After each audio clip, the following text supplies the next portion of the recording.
یہ بات پوچھنا چاہتی کہ مریم نواز جو ہیں وہ شامل ہوئی ہیں آپ کی نون لیگ میں، تو ان کے پاس اب بیٹے ان کے اگر ملک سے باہر ہیں تو انہوں نے سوچا کہ میں اس خوبصورت جو ہماری حکومتیں چل رہی ہیں اور جو وہاں شان و شوکت ہے تو اپنے بچوں کو محروم کیوں کروں، تو انہوں نے مریم کو آگے لگا دیا.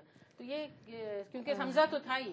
جی بالکل، دیکھیں یہ مریم نواز ایک انڈیویجول ہیں، اور اگر آپ یہ سمجھتی ہیں کہ ان کا جو یہ حق ہے کہ اگر وہ جمہوریت میں سیاست میں آنا چاہتی ہیں تو انہیں اس سے کوئی نہیں روک سکتا.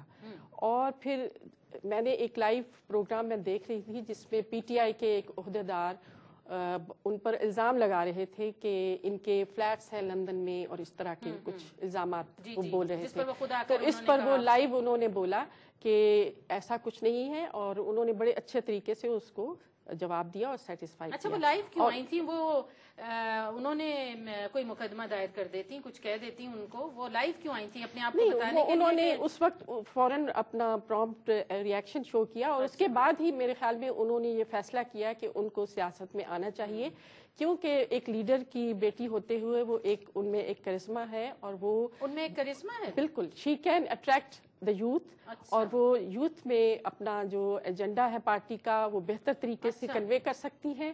اور اگر وہ اپنے آپ کی اپنی ٹیلنٹ کو بہتر طریقے سے وہاں پیش کریں گی تو وہ ضرور پارٹی کے لیے ایک ایسٹ ہوں گی، اور یہ ان کا حق ہے جمہوری. وہ عامر صاحب یوتھ کو اٹریکٹ کریں گی، لیکن میرے پاس کالر ہے، میں آپ سے پوچھتی ہوں، ذرا یاد رکھیں سوال کہ یوتھ کو اٹریکٹ کریں گی پڑے گا. جی ہیلو. جی السلام علیکم. جی وعلیکم السلام. جی میں اسلم بات کر رہا ہوں اسکاٹ لینڈ سے.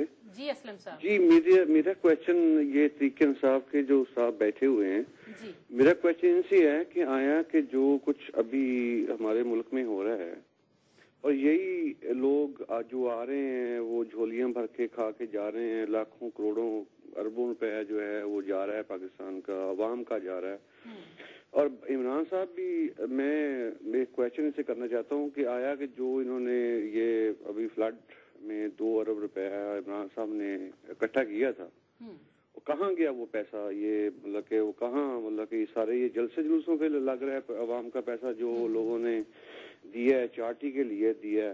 وہ 2 ارب روپے اتنا پیسہ اکٹھا ہوا ہے، کہاں پیسہ گیا ہے؟ ابھی تک ہمیں تو پاکستان میں کوئی پیسہ نظر نہیں آیا کہ وہ پیسہ کہاں لگا ہے. اس کی ذرا یہ وضاحت کریں گے کہ کہاں گیا پیسہ؟ جی تھینک یو سو مچ. جی تھینک یو. پیسہ کہاں گیا؟ کیونکہ وہ کہہ رہے ہیں کہ ابھی تک ہمیں دکھا نہیں، اور واقعی نہیں دکھا کہ کون سے گھر بنائے ہیں انہوں نے اور کون سی وہاں پر کنسٹرکشن کی ہے. ڈاکٹر صاحب جہاں تک تعلق ہے، سب سے پہلی کہ جو پی ٹی آئی کے پیسے اکٹھے کیے گئے ہیں، چاہے وہ فنڈ ریلیف کے حوالے سے ہیں، ٹھیک ہے، ان کی پراپر اکاؤنٹیبلٹی ہے.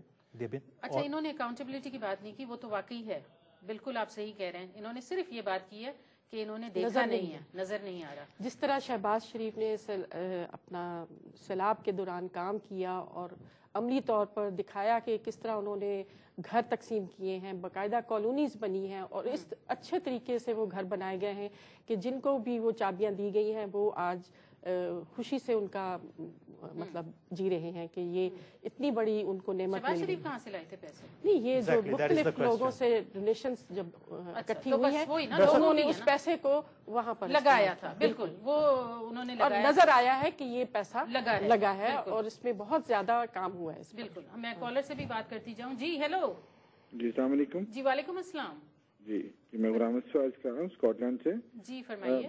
میں ایک تو یہ ہمارے پی ٹی آئی کے بھائی بیٹھے ہیں ان سے پوچھنا چاہ رہا ہوں کہ ان کے 1-2 کالر بھی آئے تھے جنہوں نے بات کی تھی کہ جن لوگوں نے ریزائن کر دیا ہے اسمبلیوں سے، تو یہ میں ان سے پوچھوں گا کہ اویس لغاری صاحب نے بھی پی ٹی آئی کو جوائن کیا ہے، انہوں نے تو اسمبلی سے ریزائن نہیں کیا جی، تو کیا وہ لوٹے کی ڈیفینیشن پہ پورا اترتے ہیں؟ اور اگر آپ دوسروں کو تبلیغ کر رہے ہیں کہ اسمبلیوں سے ریزائن کریں تو ان کا اپنا ممبر کیوں ریزائن نہیں کر رہا؟ دوسرا، عمران خان صاحب نے یہ بات کی تھی کہ جب ایم کیو ایم کے خلاف ان سے سوال کیا جاتا ہے تو وہ یہ کہتے ہیں کہ ہمارا فوکس جو ہے وہ بڑی پارٹیوں پر ہے، ہم چھوٹی پارٹیوں کو ٹارگٹ نہیں کرنا چاہتے.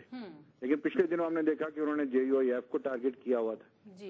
تو سوال یہ ہے کہ جے یو ایف تو چھوٹی پارٹی جس کی 6 سیٹیں ہیں اور ایم کیو ایم کی 25 سیٹیں ہیں، تو یہ دو عملی نہیں ہے، یہ دوغلا پر نہیں ہے کہ آپ پالیسی جو بتا رہے ہیں لیکن اصل میں اس کی خود ہی کانٹرڈکشن کر رہے ہیں. ایک اور سوال تھا کہ